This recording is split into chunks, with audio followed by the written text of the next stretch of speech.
शुरुआत करने जा रहा हूं आज की पहली बड़ी खबर के साथ और पहली बड़ी खबर है कि हिंदुस्तान कैसे दुनिया की मदद करता है। पड़ोस में तबाही और मोदी ने मदद पहुंचाई। पहली तस्वीर मैं आपको दिखाऊं श्रीलंका की तस्वीर। श्रीलंका में तूफान आया है और तूफान से बड़ी और भारी तबाही पेश आई है। 200 से ज्यादा लोगों की मौत हो गई।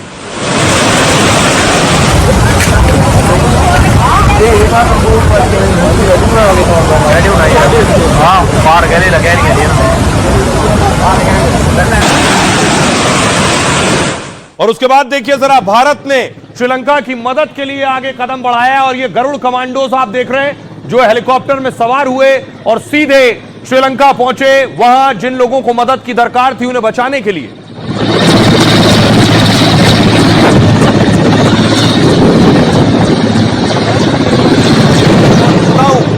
प्रधानमंत्री कार्यालय की तरफ से निर्देश हुए कि श्रीलंका में जो हालात हैं उसके बाद हमें श्रीलंका में लोगों को बचाना है और भारतीय वायुसेना, भारतीय नेवी सब लगा दी गई।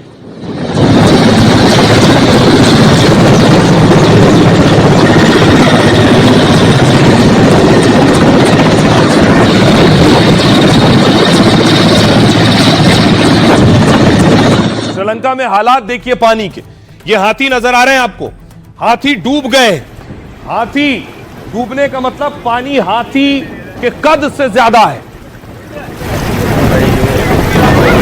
4 हाथी नजर आ रहे हैं, चारों हाथी पानी में बहते हुए जा रहे हैं।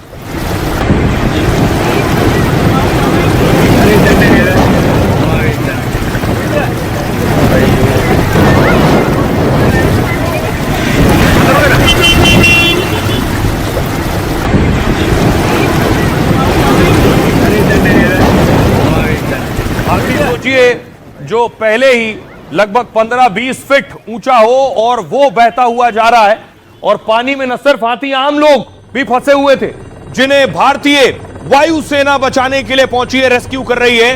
भारतीय वायुसेना श्रीलंका में लोगों को बचा रही है। बीच पानी में फंसा एक शख्स आपको नजर आ रहा है, ये देखिए बीच पानी में फंसा हुआ है। भारतीय वायुसेना ने उसे बचाने के लिए रस्सी फेंकी है और उसे खींचा है। उसके बाद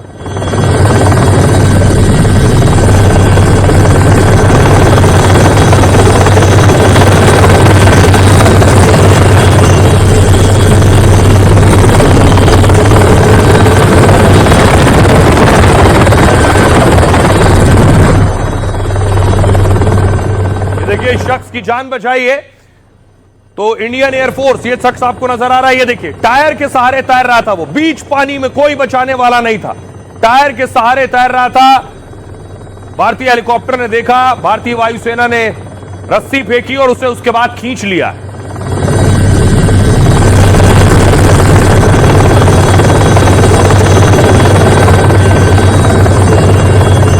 अगली तस्वीर आपको दिखाऊं इसी तरह, देखिए जरा, ये पानी लोगों के घरों में भर गया है। सड़कों पर पानी है श्रीलंका में, लोगों के घर डूब गए। लोग खुद को बचाने के लिए छतों पर पहुंच गए।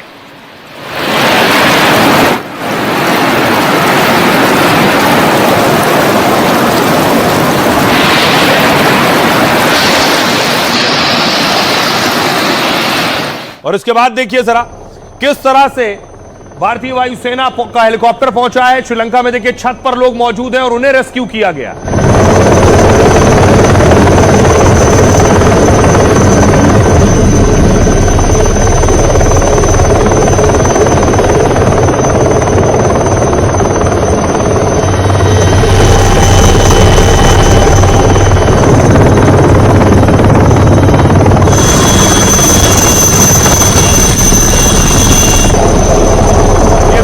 जवान किस तरह से देवदूत बने हैं, श्रीलंका में लोगों को बचा रहे हैं और उनके लिए किसी फरिश्ते से कम नहीं जिस तरह से श्रीलंका के लोगों की मदद कर रहे हैं। और इतना ही नहीं, प्रधानमंत्री ने देखिए श्रीलंका में C-130 भेज दिया है। ये श्रीलंका में लैंड हुआ है राहत का सामान लेकर।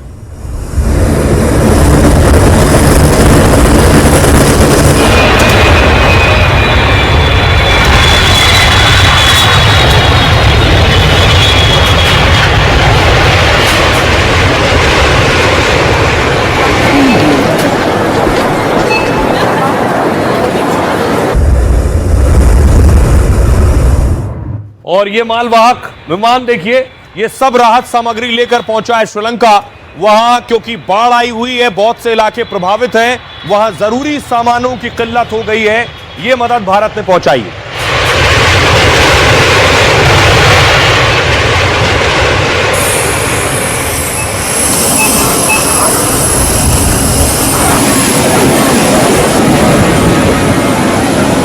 सारी मदद का सामान भारत से श्रीलंका भेजा गया है। एयरपोर्ट पर C-130 उतरा है और उसके बाद देखिए सारी राहत सामग्री निकाली गई। और सिर्फ एयरफोर्स नहीं, भारतीय नेवी को भी लगा दिया गया है। INS विक्रांत को फौरन मूव किया गया श्रीलंका की तरफ। जैसे ही पता चला वहां तूफान दस्तक दे चुका है।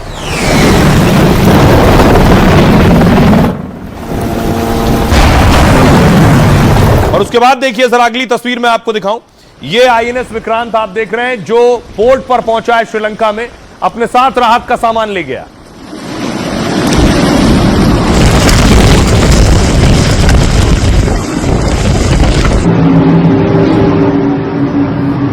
तो प्रधानमंत्री ने झोली खोलकर मदद की है।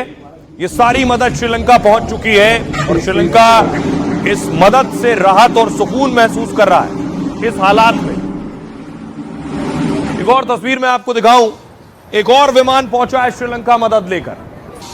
ये आप देख रहे हैं एक और विमान 130 C-130 के बाद ये 27 टन सामग्री लेकर पहुंचा है ये विमान।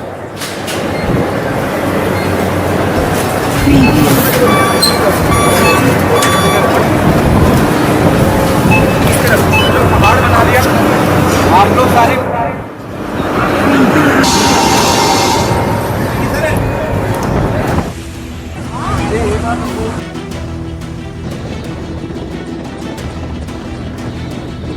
पड़ोस में तबाही आई तो मोदी ने मदद पहुंचाई। श्रीलंका में बाढ़ से हाहाकार मच गया, जान बचाने और दाने दाने का संकट मंडराने लगा। तब मोदी ने हाथ बढ़ाया और ऐलान कर दिया कि हिंदुस्तान उसके साथ है। मोदी के ऐलान के साथ ही भारत के हेलीकॉप्टर और विमान श्रीलंका पहुंच गए। बाढ़ से बेहाल श्रीलंका को मानो उम्मीद और सहारे की डोर मिल गई। जहां सीने तक पानी भरा था और एक एक पल काटना मुश्किल लग रहा था, वहां मोदी के भेजे जवान मानो देवदूत बन गए। भारत के ऑपरेशन सागर बंधु और उसके रेस्क्यू की पूरी दुनिया में चर्चा है और मददगार मोदी का फिर लंका समेत पूरी दुनिया में डंका बजने लगा है। और भारत हर बार एक नजीर पेश करता है कि हम अपने पड़ोसियों के साथ कैसे खड़े हैं। देखिए जरा कितनी मदद भेजी गई। एयरफोर्स रेस्क्यू में लगी हुई है। तूफान के कहर से श्रीलंका में 200 से ज्यादा की जान चली गई। 1 लाख से ज्यादा लोग बेघर हो गए, हजारों लोग लापता है। तबाही इतनी बड़ी है कि श्रीलंका में इमरजेंसी घोषित कर दी गई है। आधे श्रीलंका में खाने पीने और इलाज का संकट मंडरा रहा। मुसीबत की इस घड़ी में लंका की मदद के लिए मोदी ने हाथ बढ़ाया। जैसे ही मोदी को पता चला कि पड़ोसी देश में कुदरत से तबाही मची, कहा हम अपने समुद्री पड़ोसी के साथ हैं और ऑपरेशन सागर बंधु भारत ने शुरू कर दिया।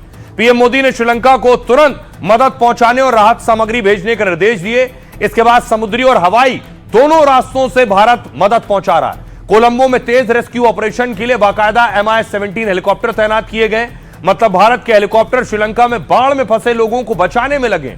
हिंडन एयरबेस से C-130 और IL-76 विमान राहत सामग्री लेकर पहुंचे। इन विमानों से करीब 30 टन राहत सामग्री और 80 NDRF कर्मी पहुंचाए गए। राहत सामग्री के तौर पर राशन, दवाइयां, मेडिकल किट जैसे उपकरण भेजे गए। पुणे, चेन्नई, वडोदरा से भी राहत सामग्री और NDRF टीम भेजने की तैयारी हो रही।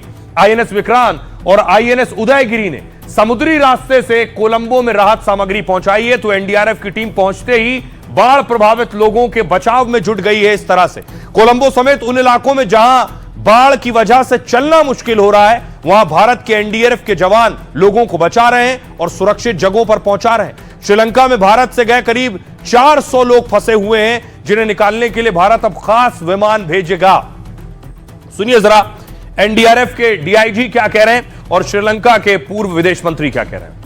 MEA के हवाले से तकरीबन 27 टन रिलीफ मटेरियल भेजा गया है, जो जिसमें एयरलिफ्ट किया गया है। 2 सॉर्टीज गई हैं और सी रूट से भी INS विक्रांत और INS उदयगिरी से ये मटेरियल कोलंबो में डिलीवर किया गया। 14 टीमें हमारी तैनात कर दी गई हैं ऑलरेडी इम्पैक्ट एरियाज में। इसके अलावा 10 टीमों की और तैनाती की जा रही है और आज एयरलिफ्ट की जा रही है टीम्स पुणे से और वडोदरा से। तमिलनाडु में हमारी 14 टीम्स ऑलरेडी मौजूद हैं। इसके अलावा 10 टीम और जाएंगी।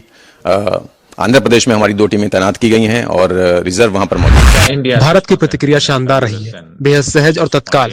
हम बहुत आभारी हैं। ये पहली बार नहीं है। भारत हमेशा से श्रीलंका का एक अच्छा दोस्त और एक बेहतरीन पड़ोसी रहा है, इसलिए उन्होंने पड़ोसी नीति के साथ अपनी प्रतिष्ठा को बनाए रखा है। मैं आभारी हूँ कि ऐसे समय में जब श्रीलंका को सबसे ज्यादा जरूरत थी, भारत ने मदद की। मुझे याद है कि आर्थिक संकट के दौरान भारत ने क्या किया था। तब मैं वित्त मंत्री था। 21 टन की ये जो राहत सामग्री है वो श्रीलंका को INS सुकन्या के माध्यम से भेजी जा रही है और भारत की national disaster response force NDRF की जो 2 टीमें हैं जिसमें कि 80 सदस्य शामिल हैं, वो श्रीलंका में डिप्लॉय हो चुके हैं।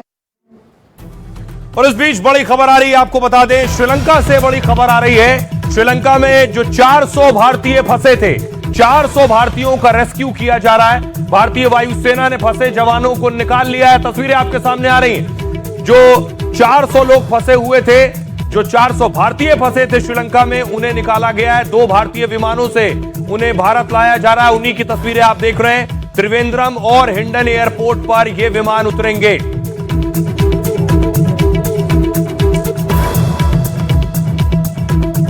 और आइए अब देखिए जरा, श्रीलंका से जो तूफान था वो भारत की तरफ आ रहा है। ये तस्वीरें आप देख रहे हैं, भारतीय समुद्री तट की तस्वीरें आप देख रहे हैं। आंध्र प्रदेश, तमिलनाडु, जहां ऊंची ऊंची लहरें उठ रही।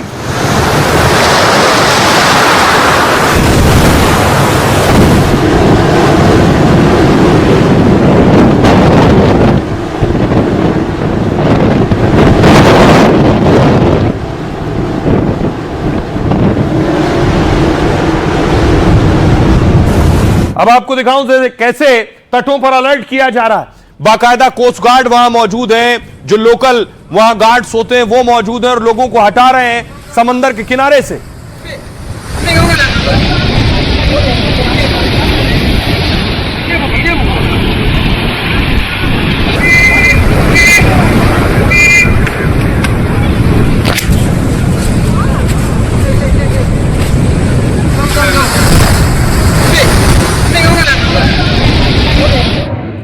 अब देखिए जरा तूफान कहां कहां दस्तक दे सकता है, कौन कौन से इलाकों में। ये भारत का नक्शा आप देख रहे हैं। इस नक्शे में श्रीलंका से तूफान जब भारत की तरफ मुड़ेगा तो पुडुचेरी, तमिलनाडु, आंध्र प्रदेश और इसका असर ऊपर उत्तर भारत में भी पड़ेगा।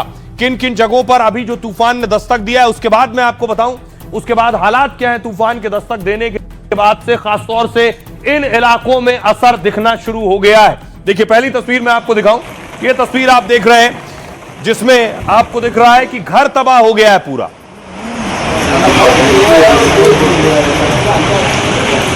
तूफान के बाद घर में तबाही आई है आसपास, और न सिर्फ घर तबाह हुआ है। अगली तस्वीर देखिए जरा, जो फसल थी इन इलाकों की, फसलें भी बर्बाद हो गई हैं। किसानों ने फसल खड़ी की थी और उनके लिए बड़ा नुकसान लेकर आया तूफान।